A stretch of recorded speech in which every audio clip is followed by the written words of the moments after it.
I'm Curt Dupriez, this is Chasing Cars, and regular viewers will recognise this as Ari, my Hyundai Tucson hybrid long-termer. The target is 10,000 Ks in 6 months, so we'll have the opportunity to get a really deep dive, but that's a story for another time. And in my intro video, I did promise that we would match it up with the biggest competitor in its segment, the Toyota RAV4. So, here we are. Spoiler alert, I've had a good few months now to really settle into the Hyundai Tucson petrol electric experience, but it's been quite a while since I've spent much time with RAV4. And I do suspect there's a few areas where the Hyundai does the hybrid experience a bit better. So what I want to find out is whether or not this Korean upstart can really topple the Japanese competitor that's long been the gold standard for mid-size hybrid SUV goodness. We're also going to have a look at their shortcomings and actually decide if both of these are recommended depending on buyers' whims and preferences. Chasing Cars, honest reviews of your next car. Brought to you by The RAV4 needs a little introduction, but some context might be handy if you are shopping around for a mid-size hybrid SUV. Firstly, the RAV4 is old. It launched back in 2018, 7 years ago, and it's one of Toyota's oldest models in its lineup. Secondly, its hybrid system uses a naturally aspirated engine when most of its competitors have gone turbocharged. And thirdly, much like your favourite dish at your local restaurant, prices have gone up over time despite the fact that the recipe really hasn't changed much at all. When this two-wheel drive Cruiser first cropped up around 2019, it was about 10 grand cheaper than it is today. But despite all of that, the RAV4 is still one of the biggest selling, most popular passenger cars in Australia, bar none. In fact, RAV4 remains so incredibly popular that Toyota could probably keep churning out this 5th generation for the next 15 years and would still be one of the best sellers. What's often overlooked about RAV4 is its appealing design, and its boxy styling robs liberally from American pickup trucks, and it gives it a real unisex appeal. And given that the look pretty much foreshadowed Toyota's current design language, it still looks pretty fresh today. Meanwhile, the Tucson is a little bit fresher, this 4th generation lobbing 5 years ago, and you could have any kind of engine you wanted except for the hybrid that's done so many favours for its rival, the Toyota RAV4. That changed in the middle of 2024 last year, when they finally released a turbocharged hybrid petrol electric powertrain. What makes the Tucson a really strong competitor to RAV4 is that both makes offer hybrid power in both 2- and all-wheel drive. For the record, Ari is the Elite mid-grade hybrid front-wheel drive with N-line pack. It costs $52,600 before on-road costs, or around $57,600 drive away. Meanwhile, the RAV4 Cruiser is a little over $51,000 or $56,300 drive away. So Toyota's closest cross shop to our long-termer is about $1,300 more affordable. However, buyers can opt out of the N-line effect, and it drops the price by 2.5 grand, which then makes the Tucson $1,200 more affordable than the RAV4. So in the spirit of a fair fight, we're going to compare what's in front of us, and we're going to start with the Tucson's N-line interior.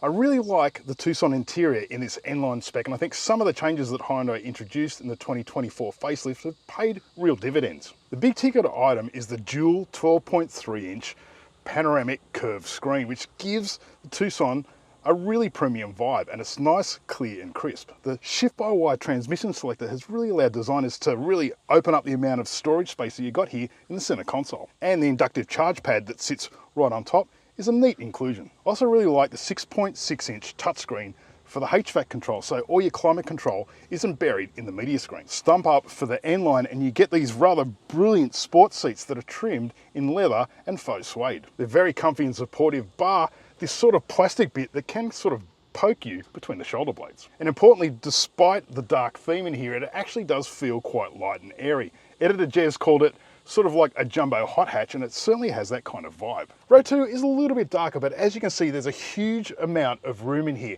and big glass area too, which the kids are gonna love. And it's got plenty of features like rear air vents, dual USB-C ports, and a couple of cup holders in the fold-down armrest. The RAV4 interior design is clearly cut from older cloth than that of the Tucson, but that's not necessarily a bad thing. Bums on seats proves that many buyers are really drawn to the familiarity of the RAV4, even though the seat trim itself isn't that supple. But the convention here makes for a straightforward design that's simple and intuitive to use, even if some of the buttons on the steering wheel and the HVAC controls are a bit old hat. Definitely not old hat is the digital rear view mirror, which seems to be a bit of an answer to a question that nobody asked for. But the RAV4 also gets a sunroof that the Tucson doesn't. The 10.5-inch driver screen and Tucson matching 12.3-inch media screen are pretty decent, but fairly unremarkable. But both of these competitors do tick similar boxes when it comes to proprietary tech such as sat-nav, inductive phone charging, and wireless Apple CarPlay. It does feel solid and reasonably rich in here, although if you do look around, there are areas where some of the material choice is a little bit more haphazard than that in the Tucson. Row 2 is a little darker and a little cozier than the Tucson, but it's still plenty comfortable back here. The seats are very comfy, and like the Tucson, you do get rear air vents and a couple of USB ports. One thing to note about both of these competitors is neither is available as a 7-seater, but unless you're a sardine, these are really best served as 5-seaters anyway. The advertised boot space for the Tucson is 582 litres, which is more favourable than the 542 litres of the RAV4. But as you can see, they're pretty much the same. However, the Toyota does have a dual level floor that Toyota says liberates 580 litres, though it really is academic. And important for family cars, they both get space saver spares. Interiors and boots dispatch, it's time to see how this pair fares on the road, starting with the Toyota RAV4. I like the RAV4's on-road manner. It's pleasant, polite, if unremarkable. And that's okay. And that's a vibe that extends right through to the powertrain. Toyota has persisted with its 2.5 litre naturally aspirated format. And it's really a case of nothing broken and nothing required fixing. It's 131 kilowatts and 221 newton meters, and the engine is really just lazy and, well, just adequate. And once the electric motor clocks on, it's a total output of 163 kilowatts. Peak torque, well, Toyota doesn't say, but it is paired to a continuously variable transmission. Usually that's a recipe for lazy response and lackluster refinement. Now, none of this is cutting edge tech, but Toyota has managed to polish this system quite well over time. In this version, the swap over point between combustion and electric drive is a lot smoother than it once was. And where electric drive used to only chime in at low speed, it'll now run on electrons with a fair head of steam. It's only when you give it the berries that the petrol engine really ramps up the RPM and sort of buzzes along like a hornet's nest. And it is something indicative of the Toyota system that the engine RPM is sometimes not really in sync with the road speed, which is a little disconcerting. That said, we have tested the fuel consumption of this generation of RAV4 over years and years, and it consistently and faithfully returns fuel consumption well under the 5 litre mark, usually around 4.5 litres. The suspension is supportive and compliant, and those 8-inch wheels do take a little bit of shock out of the sharp edge bumps. But the steering is a little weightier and meatier than I was expecting, and the RAV4 does feel a little ponderous for a mid-size SUV. In fact, it feels like a slightly shrunken Kluger.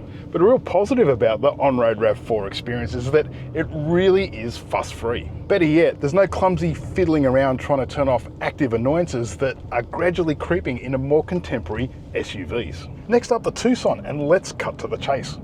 Hyundai does a lustier hybrid powertrain than Toyota does. The 1.6 litre turbo engine packs a similar 132 kilowatts to the Toyota, but a superior 264 newton meters. And the electric motor that helps it feels more energetic, particularly off the mark. It's also more seamless, transitioning between internal combustion and electric drive than you find in the Toyota, and it's generally quieter and more refined around town during normal driving. Then there's the 172 kilowatts and 367 newton meters that you get of total output.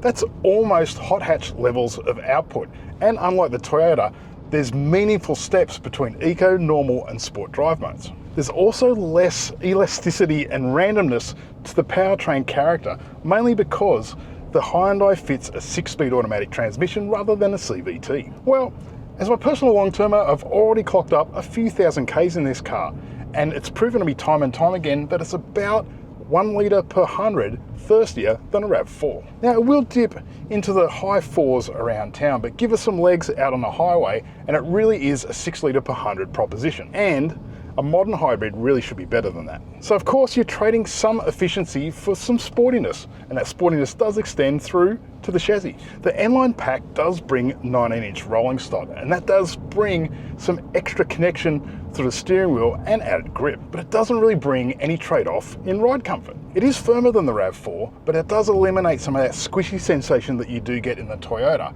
and it really does bring a dynamic edge to this SUV. Still, the ride and handling balance is actually really good in this car, but what it does do is give you some extra driver engagement compared to the Toyota. It's more fun, but unfortunately it also bakes in a few features that are out to spoil that fun every single time you get in and start it up. There's the speed sign recognition and the overspeed warning that's so poorly done that you have to turn it off every single time you start the vehicle up, and it's a clumsy process at that. Then there's the strong arm active lane keeping, which seems to activate anytime you go above 50 kilometers an hour, which is sometime on back streets. And like the speed recognition system, it's also clumsy to turn off. You don't need this rubbish in 2025 to have a safe car, and case in point is the RAV4. RAV4s and plenty of other cars on the road today are safe without having to engage this rubbish, which brings us neatly to ownership. So the Tucson's a bit thirstier than RAV4, and it's only 1 litre per 100, but it's a fair disadvantage by modern hybrid standards. So let's call that disadvantage about 18 to 20 bucks every 1,000 kilometers that you'll drive. But if there's one saving grace about the Hyundai, is that its turbocharged engine can run on crappy 91 octane fuel or E10, just like the naturally aspirated engine in the RAV4. Both are rated 5 stars by ANCAP, and both have 5 years of unlimited kilometre warranty. Servicing, well, that's always a strong suit when it comes to Toyota, so it's $270 per visit, and services are required every 12 months or 15,000 kilometers. So it's $1,350 for 5 years and 75,000 kilometers of travel. The Tucson is measurably more expensive. 5 years is $1,990, but because servicing is required every 10,000 Ks, that's only 50,000 kilometers of coverage. How about towing? Well, I'm glad you asked. The front drive RAV4 hybrid is only 480 kilograms, and you have to stump up for the all-wheel drive version to get 1.5 tons of brake towing. Meanwhile, the Tucson is a fulsome 1900 kilos, and that applies to both front and all-wheel drive versions. Is there a safer purchasing bet on today's motoring landscape than Toyota's RAV4? Arguably no, and our test proves that its unwavering popularity is fully warranted despite its advancing age. The inside line is that the entire new generation of RAV4 is likely to appear sometime in the tail end of this year for release in Australia in about 18 months. But should that influence you buying a RAV4 right now? Definitely not. Comfort, simplicity, old school charm, there's much to like, and it's also cheaper to own and run. Then there's the Tucson. It's got its annoyances on road, and it's more expensive to run, so it's not as seductive on its hip pocket as the Toyota, but it's fitter and more engaging to drive, and it's a more refined drive experience at that. Because the Tucson's quite a bit more contemporary in key areas like tech, it shines a lot brighter when viewed through a critical lens. And to avoid any fence sitting, the Tucson today is our winner, at least when it comes to formal assessment. However, we can recommend both of these impressive hybrid SUVs almost equally.